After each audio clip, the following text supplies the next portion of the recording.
Hello, grade 12.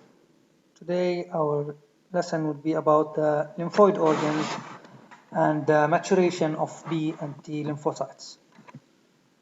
So we have to think in the beginning, why do immune cells only attack non-self antigens? Why don't they attack us? What are the organs of the immune system? And we learned previously about the cells of the immune system, but what are the organs that constitute the immune system?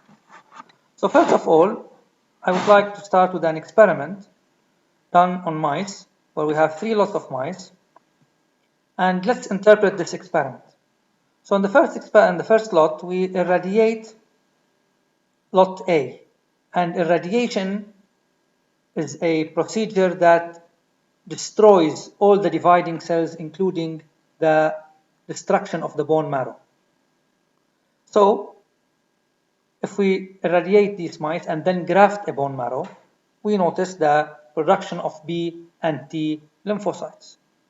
However, if we ablate or remove the thymus in lot B, and then irradiate and then graft of the bone marrow, we notice the production of immature T lymphocytes and mature B lymphocytes.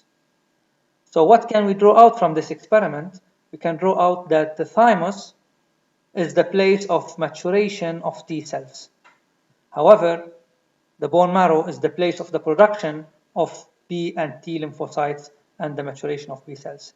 And we can be sure about this in lot C if we ablate the thymus and then we irradiate to destroy the bone marrow and then we graft the thymus, we notice that there is no production neither of T nor of B lymphocytes. So what can we draw out from this document? We can draw out that the process of production of lymphocytes occurs in the bone marrow, in the red bone marrow, where we produce immature B cells and immature T cells. The immature B cells mature in the bone marrow to form mature B cells, and the thymus matures the T cells to produce mature T cells. And that's why we call the T cells the letter T referring to the thymus, while the letter B refers to the bone marrow. Now, I've been talking for a while about the term maturation. What does maturation mean? Okay, maturation is a process by which the immune cells become immunocompetent. What do I mean by the term immunocompetent? It means that they acquire the ability to distinguish and to bind only to non-self antigens, and that's why the B and T lymphocytes can never attack the self or the self cells. Okay, we should also note that the bone marrow and the thymus are called the primary lymphoid organs because they are the site of production and maturation of immune cells. Now, to understand the maturation of B and T lymphocytes, we should recall the structures of the receptors of these B and T lymphocytes. As we discussed previously, the B cells, they have an antibody or immunoglobulin, which has 2 antigen binding sites, and it has the ability to bind to free with the letter F, like Ford, free soluble antigens. It has 2 antigen binding sites that binds to these soluble antigens whenever they are found in the blood. However, for the T cells to be activated, the antigen should be presented on their HL by the antigen presenting cell through their HLA proteins or through the HLA peptides. So this T cell, in order to be activated, a double recognition should take place where this T cell recognizes both the HLA of the antigen presenting cell as well as the non-self peptide. Now, how do the B cells then mature? Okay, to understand the maturation of the B cells, we have to refer to the following figure. If, for example, I have these 3 immature B cells, one with the following structure of its antibody, okay, it has this circular structure, the other one having a rectangular structure, while the third one has a triangular structure. So these immature B cells, okay, they are immature B cells, they detect these self-antigens. The self-antigen has a circular structure, which means that If this becomes a mature B cell, it will bind to the self antigens and destroy myself. So this cell is not allowed to be matured. It will be destroyed. However, this cell will be mature because it doesn't have an antibody that can bind to my antigen, as well as this pre-B or immature B is allowed to be mature because these B cells do not or cannot bind to my self antigens, and thus they will go into the blood and wait until a virus or a bacterium or a toxin or a pathogen has this specific structure, and this B cell will be activated. It will transform into a plasma cell and it will release this antibody into the serum and it will destroy the pathogen. Okay, now the maturation of B cells is easy. The B cell which has an antibody that can bind to self antigens will be eliminated. However, that of T cells is not that simple. Why? In order to understand the maturation of T lymphocytes, I need to understand the way of functioning of T cells. Okay, each cell in our body produces proteins. It fragments these proteins and presents them on their HLA class 1 on the surface of these cells. Now this is a normal cell living normally. There should be no mature T lymphocyte that can double recognize this HLA self-antigen complex, or else this cell will be destroyed and I should not destroy my self cells.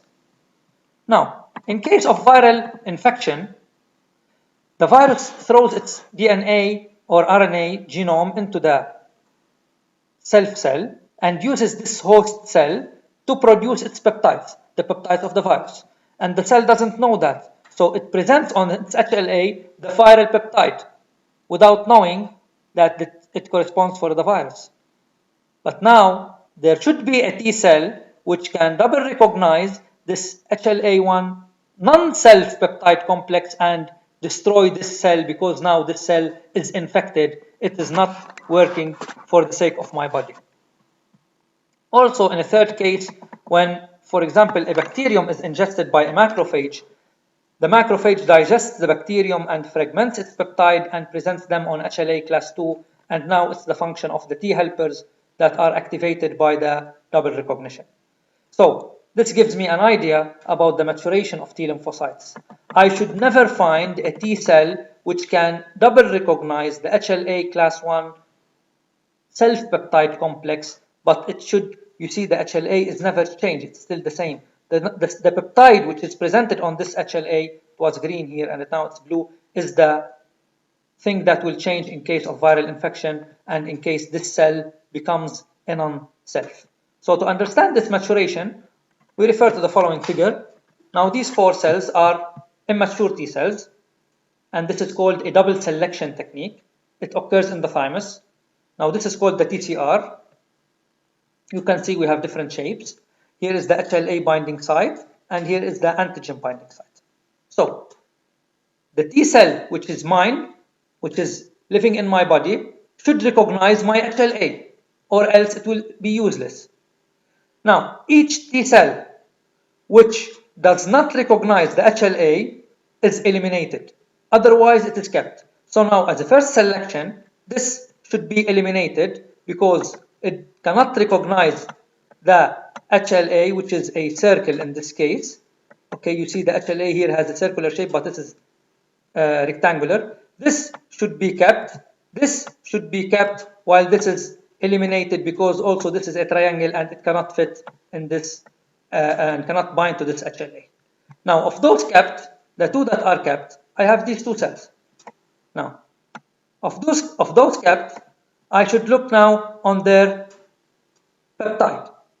If it can bind to the self-peptide like this one can, so now it can bind to the HLA and to the self-peptide and it will destroy myself. And this is not a good thing for me to happen. So this should be eliminated, but otherwise it should be kept. And as a conclusion, the T cell which has a TCR that can recognize the HLA is kept, but it should never recognize the self-peptide. and now this T cell will go and circulate my body until it finds a cell presenting on its surface an antigen which has a triangular shape, okay, and then it will destroy this cell because now the cell is infected and it is not presenting the self-peptide. So this is called a double selection technique where the T cells are matured in a way to have to have them able to bind to the HLA, but they should never be able to bind to the self-peptide.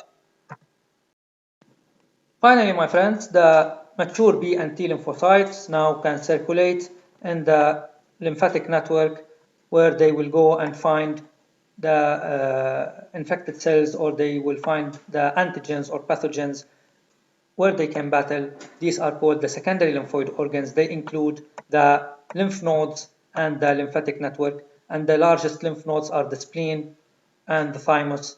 Okay, they are the largest lymph nodes, but you can see the lymph nodes, they are distributed all over our body. Thank you very much.